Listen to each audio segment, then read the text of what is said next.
Hi, this is Dr. Mike Chupp, and you are listening to CMDA Matters, the weekly podcast of the Christian Medical and Dental Associations. This week, our episode focuses on the advocacy work of two physicians in the state of Indiana, which just happens to be my wonderful home state. I asked our Senior Vice President for Bioethics and Public Policy, Dr. Jeff Barrows, who also happens to be the president of the American Academy of Medical Ethics, to join me for a conversation with Dr. David Donaldson, who's an anesthesiologist, and Dr. Tom Huth, a recently retired internist. And they're going to talk to us about how they engaged with their state medical society to stand up and protect the vulnerable through their ongoing advocacy work. We just entered the 2024 legislative season, so we think this is going to give you a glimpse of what it looks like to engage and make a significant difference in grassroots advocacy efforts in your own states. So just keep on listening, because I think that you're going to be greatly encouraged today as you hear more from Dr. Donaldson and Dr. Huth.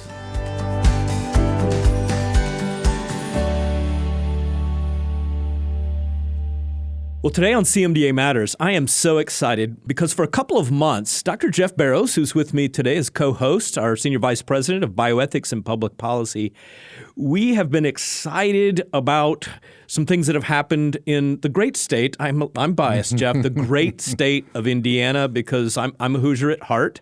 So welcome to our two guests today, Dr. Thomas Huth and Dr. David Donaldson. Both have practiced in the state of Indiana, and both have been involved in the Indiana State Medical Association now for a number of years in different ways at different times on different issues.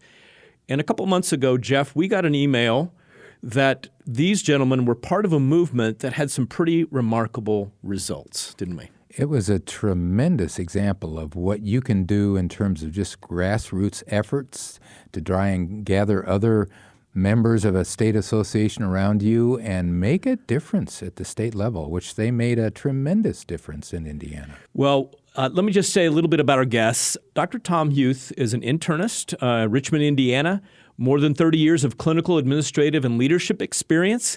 His mission has been to help ignite a re-engagement of physicians of conscience in the processes of organized medicine in order to deflect its moral trajectory back toward the Hippocratic ideal.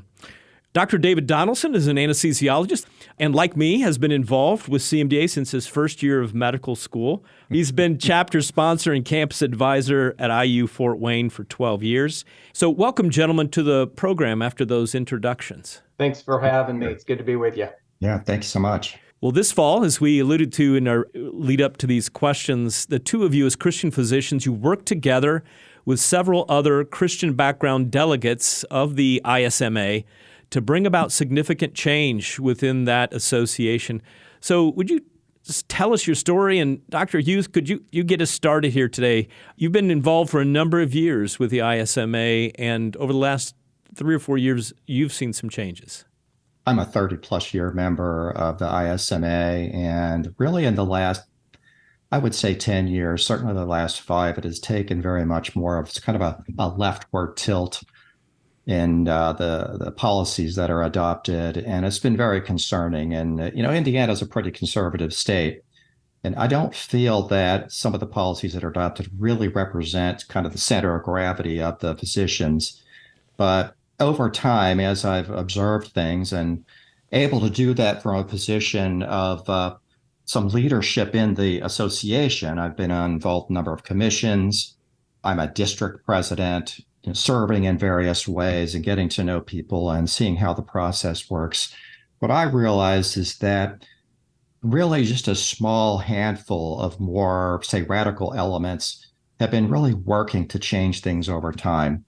And to me, the lesson is that it doesn't take an overwhelming mass to inflect changes, small amounts at a time. It only takes a few people working together. And that's what the other side have done on a number of issues. And I decided kind of independently, but I think it struck a chord with a number of people, including Dave Donaldson here, to try to organize my own counterweight in terms of a small group of people, particularly those who are able to go to convention as delegates and help to determine the policies, to try to be a counterweight to all that and see what we can do about inflecting things in a different direction. And we've had some notable success. It hasn't been, an overwhelming, things are on the right track now. I wouldn't say that. We have a lot of work to do, but we have had a couple of notable pieces of success at this year's convention. But it just really points out that we have much more to follow up on, and we need more people to help do it. Looking back over the last 3 or 4 years, were either of you ready to throw in the towel on these efforts and a number of issues that we'll get to here in a moment? I felt like that at times. I know we had good success 7 or 8 years ago when the person who was the other AME director authored, not co-authored with her, a resolution that unanimously passed being against physician-assisted suicide. So that's great. And back then, it just seems they didn't even want to touch the abortion issue, any of that thing that they considered controversial. Well, in those following years, somehow that changed, and I wasn't able to get to convention all those years, but it seemed the people who were more against life issues got more involved. There were a few conventions that I had to miss, but then the last few years, the freedom of conscience had not passed. And what happened is, fortunately, one of my friends here is a family practitioner who was involved with the CMA, gave me an email and said, "Hey, we've been noticing we're losing tread on a lot of these issues. Can we come together?" And that's when I came across my new friend there, Tom Huth, and it was really neat to get involved. And you'd mentioned recent success. So we did have more success this past year than we had previously. Now, we're not to where, for instance, as far as involvement, like the state of Florida and the success they've had down there, but I think we're on the way to that. But I put it at this past year at 3 things that really helped. First of all, was there was more involvement. We were able to get a few more people on CMDA involved, and there's still some more work to do there. I had talked to a few other people to be involved who were able to contribute on the ISMA Pulse, which we can talk about later too, that helped. So it was more involvement. The second thing was it was organizational effects, and I'm going to credit Tom with that. We had 3 or 4 Zoom meetings prior going over the resolutions, and we were all able to agree. He picked out 13 resolutions to focus on, and I know, Jeff, you were particularly impressed with his insights and analysis of those resolutions that we all agreed that needed to be addressed. And in a few years past, I had done my own summary and put them out to some CMDA members and got a little involvement that way, and some people were able to respond. And I put some out this year, but I'll tell you, it just didn't take me much to swallow my mortification when I saw Tom's insights come out. He did a fabulous job, and then I was able to send those resolutions on to other people. And so we were more cohesive. So the organization ability and that component that Tom really led was huge. And the other thing was the delivery. I think how we voiced our concerns. I'm not a particular person that has incredible oratorical skills, but when I think we got up and spoke at the House of Delegates and even at the Reference Committee, important issues, we were a little more refined with how we spoke about those things. And all those 3 things together gave us this initial success that we can ultimately build on. Again, I know we can get into this later. Basically, what we're talking about, the basis of this is how do you be a force multiplier, which I'm not natural at, but there's things we can do to be force multipliers and to get people more involved and our organizational ability into this. So that's kind of where I come from, and it's great to be involved. It's great to have come across Tom and get this cohesion between CMDA and CMA and APLOG and other faith-based organization with shared values to be involved this way. You asked about, the sense that doctors of faith and conscience sometimes have in these matters of feeling like I'm a small voice on my own, and I just feel like giving up. I'm trying to focus on my family and my work, and I don't like to be involved in these things. And there doesn't seem anybody's, representing my point of view. So there's a tendency to disengage. Mm-hmm. And I think that has happened a lot amongst doctors who would affiliate with the CMDA, and certainly has happened with those Catholic doctors who would normally be part of or are part of the CMA. And the key thing for me is to recognize that it doesn't take a lot of people to affect change. It takes one or two people to kind of stand up and show an organized way to move forward to get other people to re-engage. That's kind of where we started with this year. We went into this, I went into this with very, I hope, humble and modest expectations. It was all about how can we push back on the cultural changes that are happening amongst doctors, amongst the organized medical organizations. How can we just slow that down? I wasn't expecting necessarily to get big wins or make big change. And when people ask me now, where does this go? How, maybe we're going to take over the organizations and it's going to run the way we would like. I try to tamp that expectation down. We have to take baby steps on these things. Now, that's what the other side does. Mm-hmm. They don't expect it to, they never expect it to get so far all at once, and they've taken a long time to do it. And so I'm just trying to do that in reverse. It might be worth knowing that in my mind, I like to keep things simple, and we had to look at the process of getting to the convention. There are three basic steps. One is that resolutions have to be developed and submitted, and there's a process for all members to provide commentary on that. That is a very important step to informing the consideration of the reference committee. That's the second step, is reference committee, where a group of doctors who are designated to take the information from the surveys, take the information from in-person testimony in front of the reference committee, compile that into a recommendation for the House of Delegates about what action to take on specific resolutions, whether to adopt, not adopt, or some other resolution. There are about 3 or 4 possible ways to resolve those.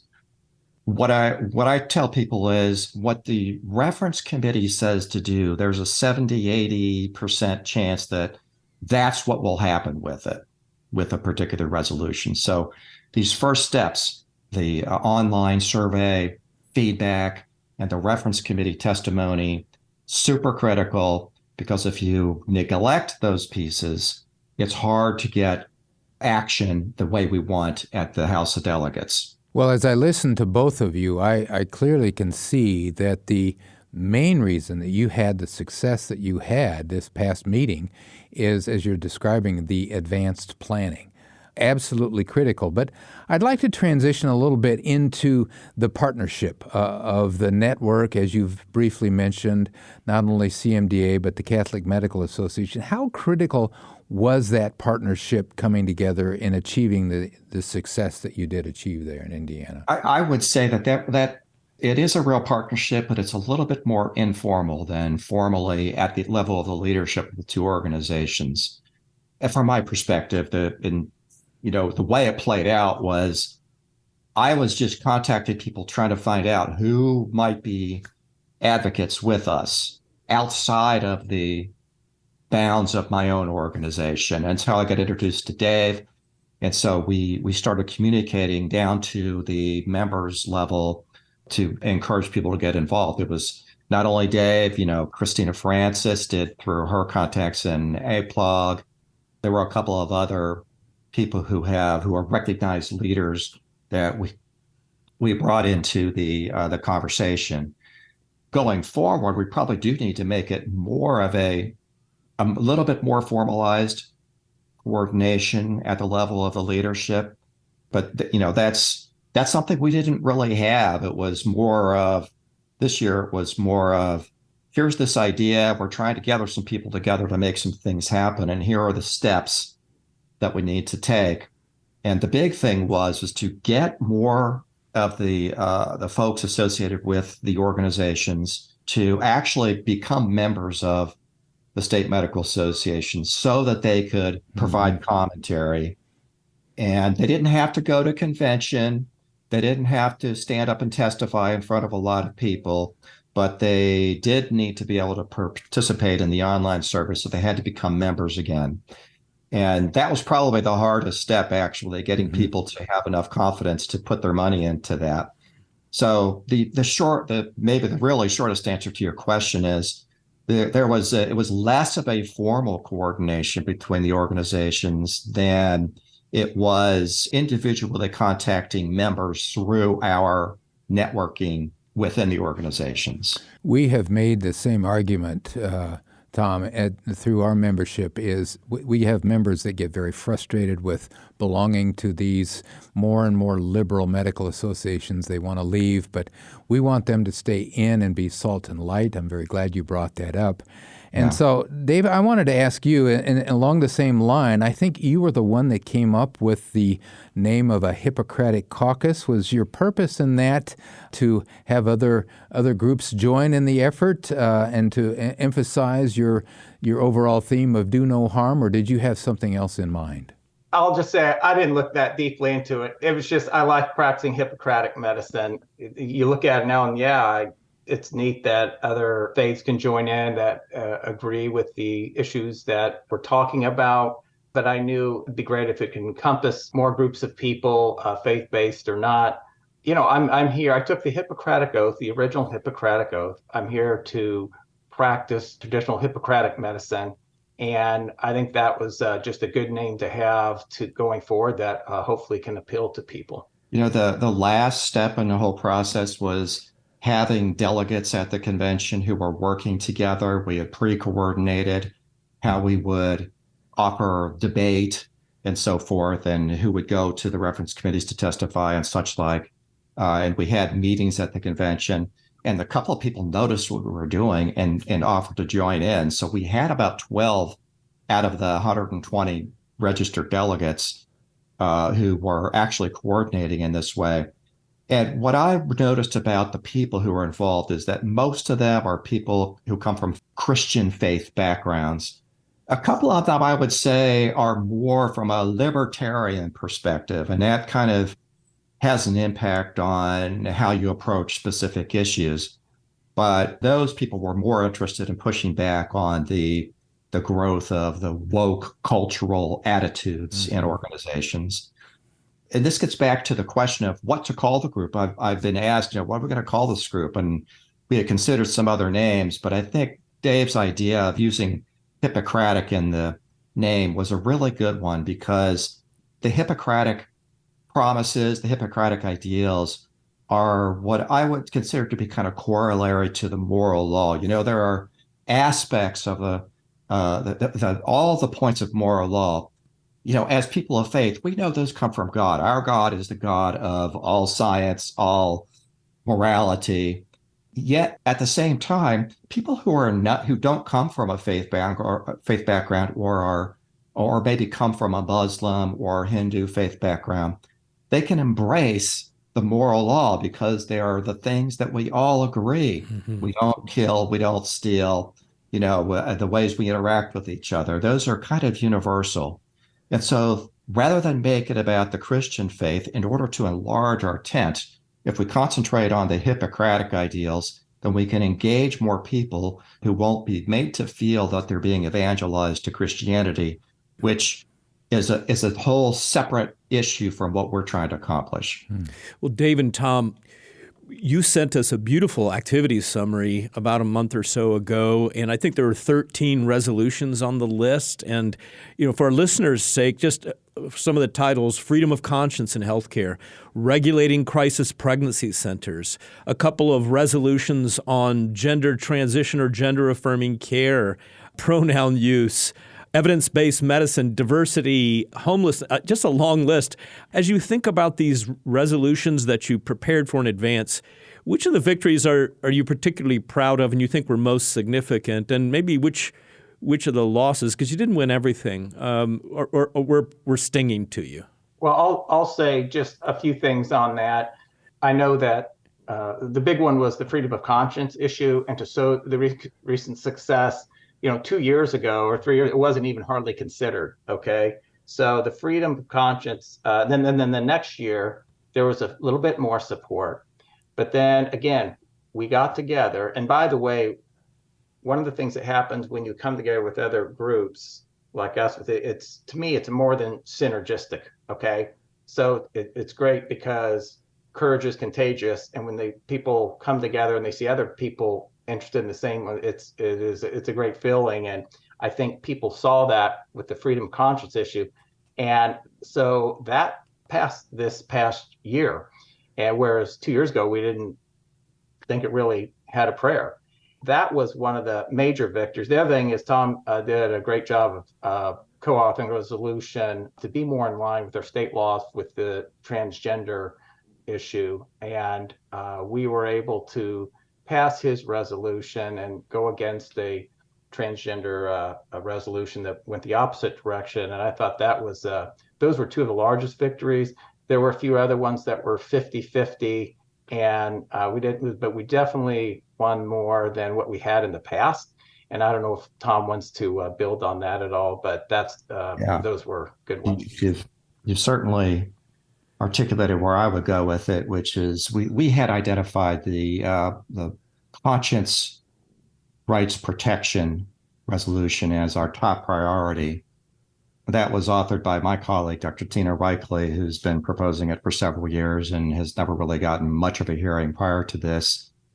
And I expected there to be more of a fight on that, but it actually passed with pretty minimal controversy this time. I think because it sort of paled on the emotional scale compared to some of the other things. And so those other things sucked a little bit of the oxygen out of the room in terms of its of opposition to it. But probably the most contentious ones were the ones related to gender affirming care, which I hate that name. I wish I could think of something better to use. I prefer sexual mutilation care, but that's maybe too strong for a family podcast. I authored the resolution that condemned gender affirming care for minors, which is what the state law is, as Dave referred to. There was an opposite resolution that would have called on the Medical Association to endorse gender affirming care. And so it was a battle of these two opposing resolutions.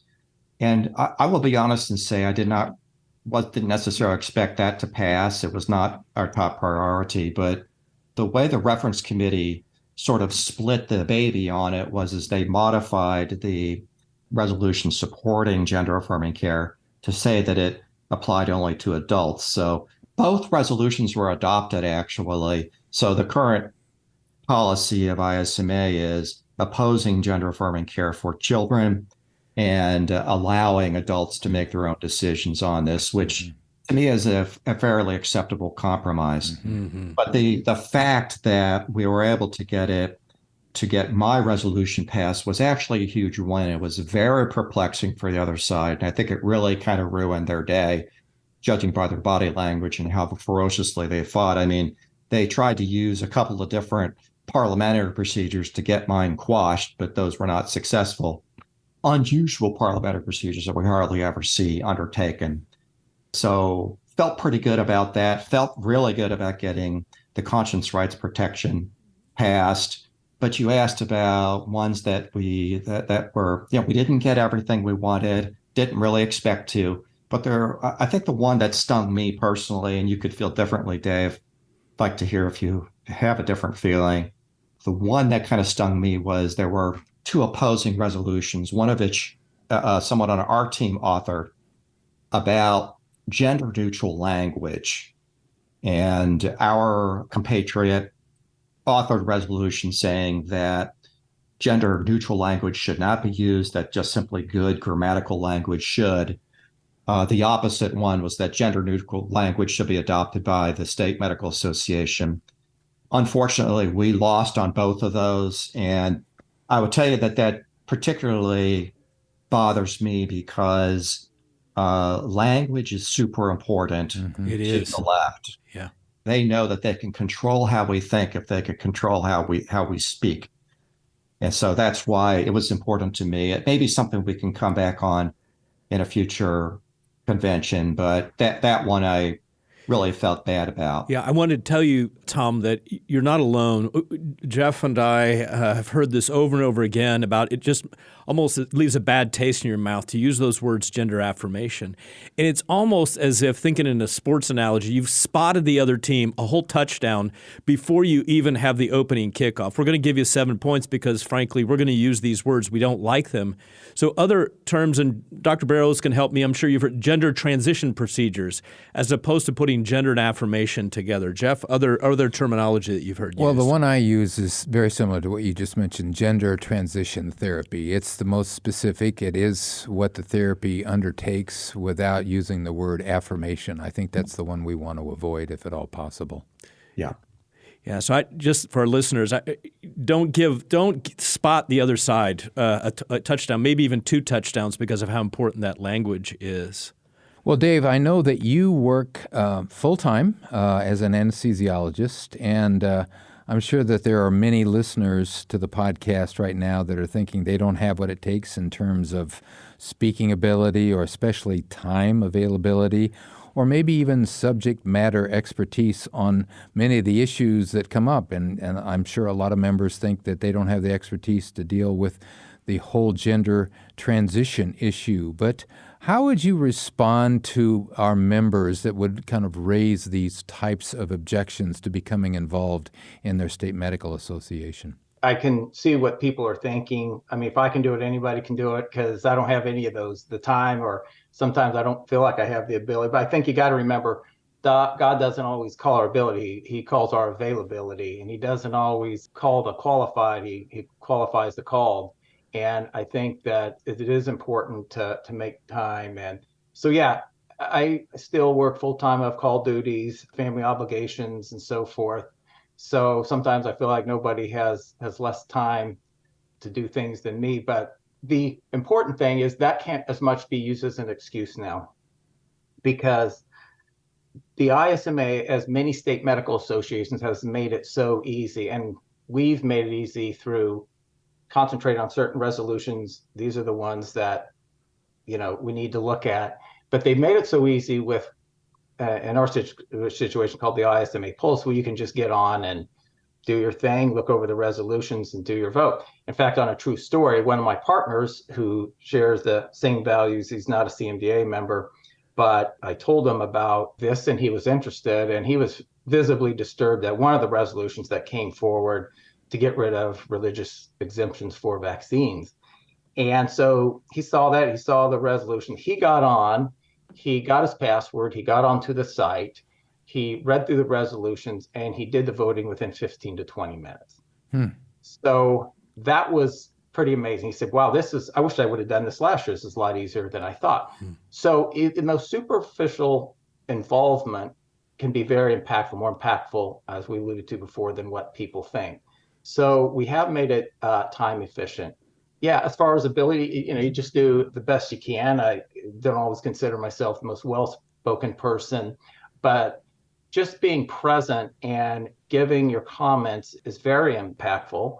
And it's just amazing that when you think that, oh, this isn't going to make a difference, it really does. And as far as expertise, well, as I mentioned, I spend most of my time in the Heart Institute, being more of a cardiac anesthesiologist. So yeah, I don't see patients come into the office with a lot of these issues. I get that. Maybe some people think because of that, my words aren't as authoritative, but each vote is the same, counts the same. And so when you're voting, everyone's on equal footing, and you got to educate yourself on a lot of these issues. Can I say that I speak from experience? No, because I said I don't see a lot of the patients in office on a lot of these issues, but at the same time, just becoming educated with the major parts of these issues and having a voice is very important.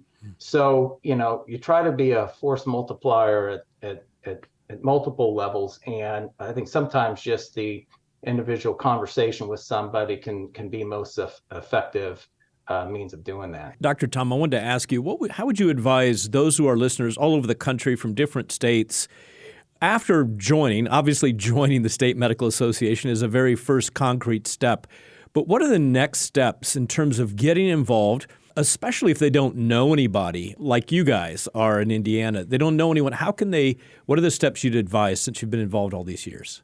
The thing I like to keep in mind is that we're not all called to stand up in front of groups and take the slings and arrows directly.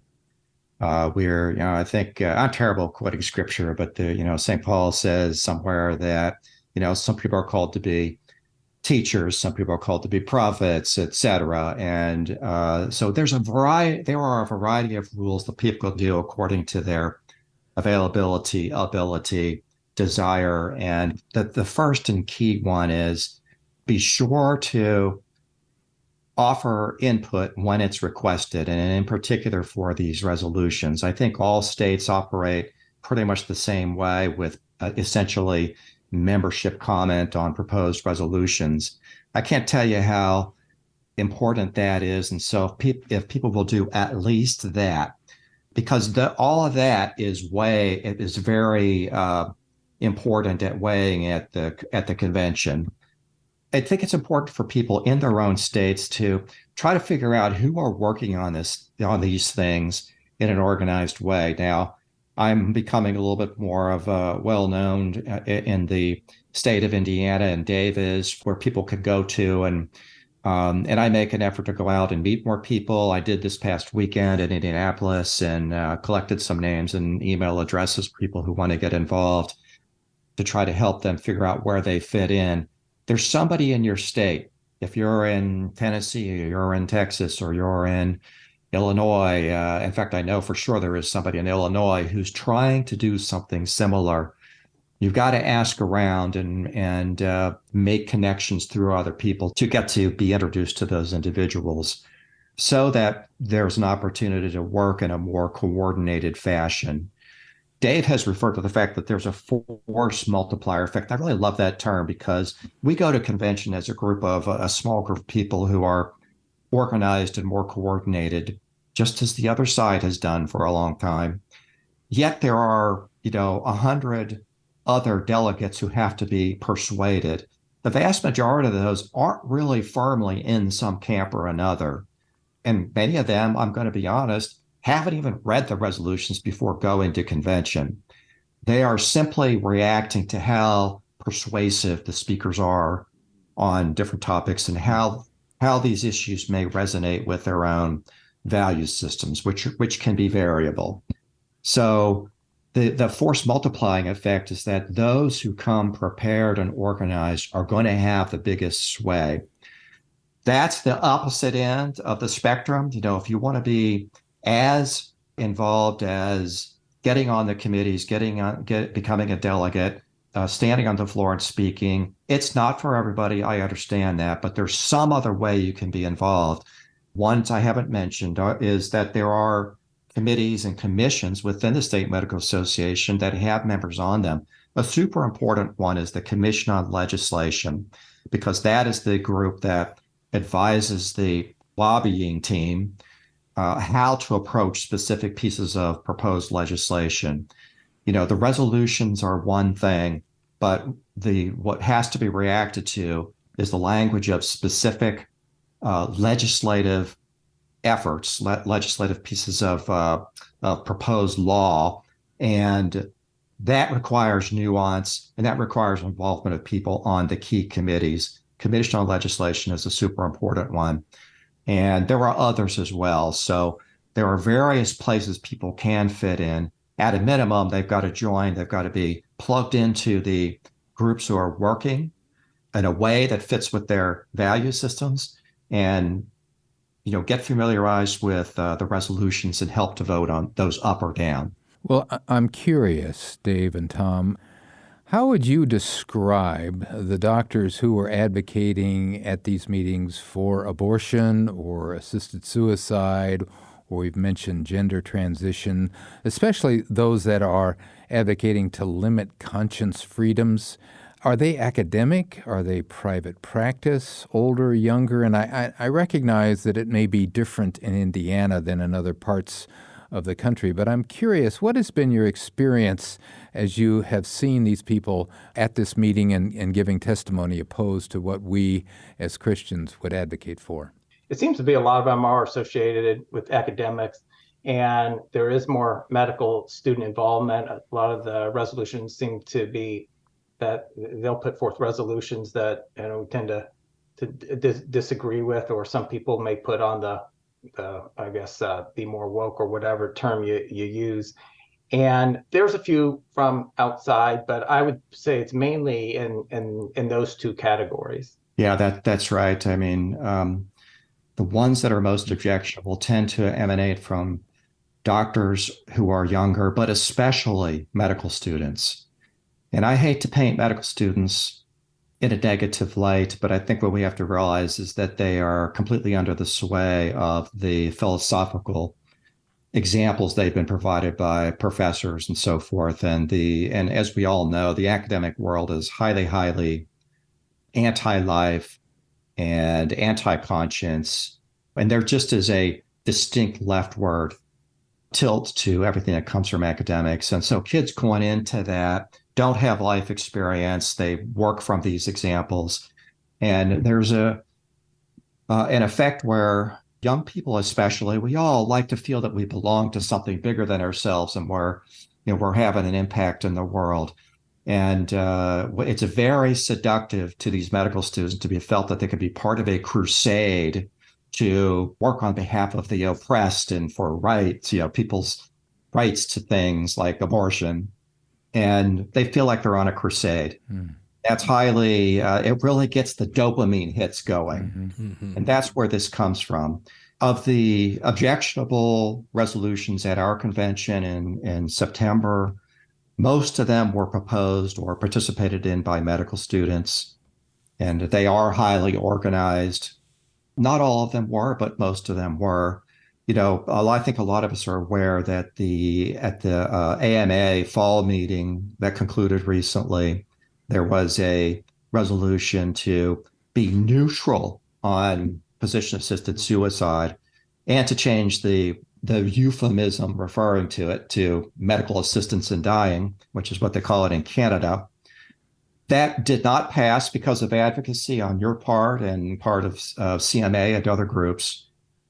But that resolution was a medical student resolution. So that's highly illustrative of the problem that we have. Yeah. Medical students are poorly formed from a moral perspective, and that's a problem. It's for that. I think Jeff and I are both wanting to jump on the same thing simultaneously in response to that. It's for that very reason that my co-host here has been working for months on a curriculum called Standing Strong in Training. That's out now. It's on the web. Where can folks find it, Jeff? CMDA.org/standing strong. Standing strong. But the story I was going to say is that we heard from our students at that AMA meeting that after they defeated the medical student resolution, that group of medical students came up to them and congratulated them. They were very friendly. They said, you're very well spoken. You made excellent points. Thank you for coming. It was really quite an encouraging encounter. So that's I just thought I have to throw that in because there are lots of really good medical students out there. So yeah, and I wonder if there's a generational thing where we had better get more Toms and Daves and Jeffs out there because the young people are cause-oriented. And so if we can provide them with role models like you guys, that it's the right thing to do is to get involved, that we'll get more students of faith to engage. And it seems for us like the year of courage at CMDA because we've had these recurrent themes.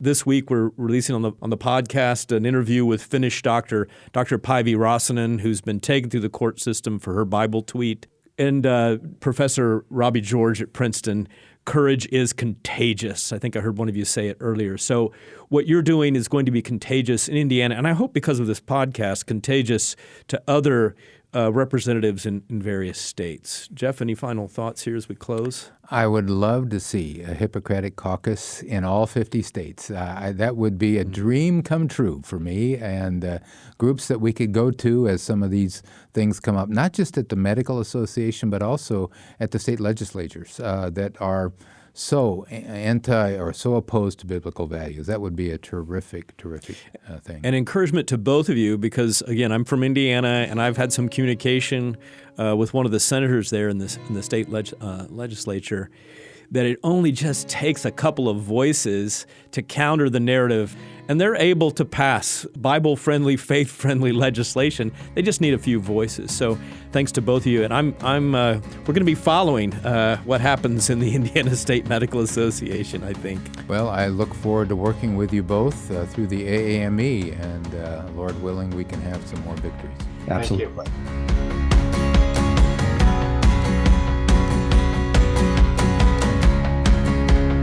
Have you heard about freedomtocare.org? It is the hub for CMDA's advocacy work. There you will find resources, ways to get involved, information about active federal bills that we are tracking, and much more. Freedom to Care is focused on educating, encouraging, and equipping citizens to advocate our First Amendment freedoms. Plus, we enable healthcare professionals to uphold life-honoring principles found within traditional Hippocratic medical ethics.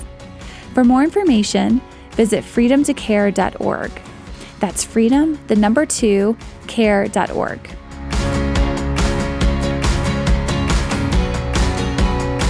Well, you heard Dr. David and Dr. Tom today talking about their own Hippocratic caucus that they brought together in the state of Indiana. And you also heard Dr. Jeff Barrow say what an incredible blessing it would be to have a Hippocratic caucus in every single state of the U.S.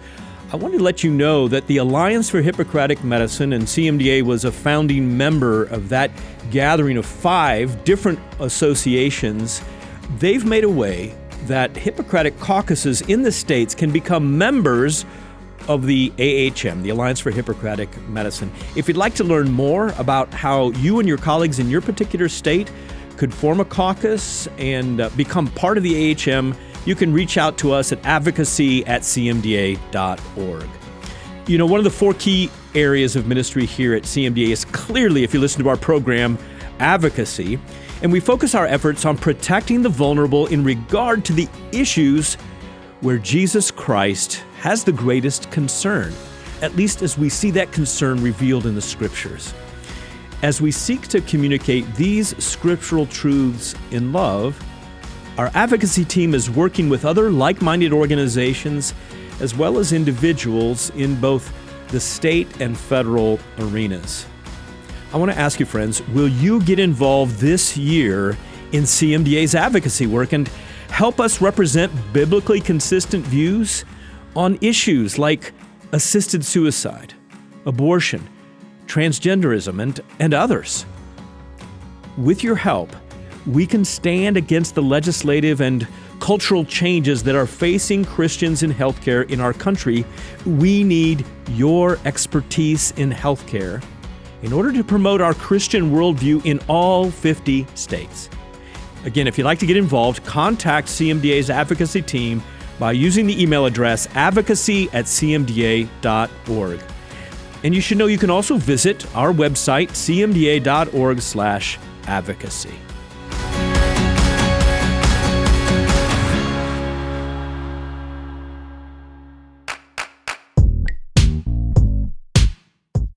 We're excited to announce the newest addition to CMDA's long list of resources for our members, and it is specifically for students and residents. Called Standing Strong in Training, this new curriculum helps healthcare students and residents stand up against the cultural pressures facing Christians within healthcare today.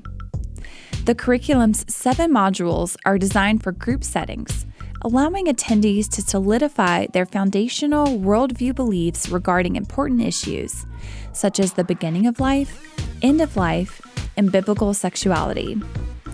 Each module also offers ideas of how to winsomely defend biblical values and positively interact with others in developing their worldview beliefs. For more information and to download this free resource, visit cmda.org/standingstrong.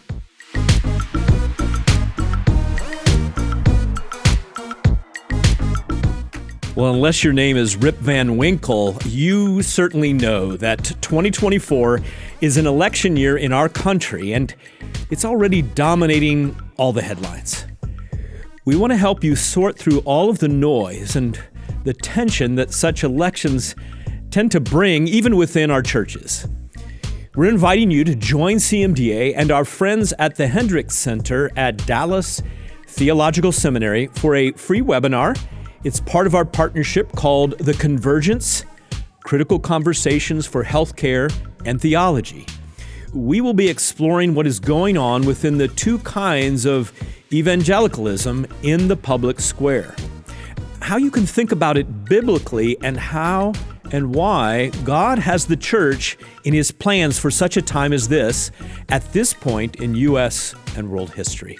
We'll also be considering how this impacts the pastoral dimensions of our medical practices. The webinar will be hosted live on Saturday, February 3rd at 10 a.m. Eastern Time with Dr. Daryl Bach from DTS, plus Dr. Jeff Barrows and our very own Nicole Hayes from CMDA's advocacy team. If you'd like more information and to register, just visit cmda.org/events.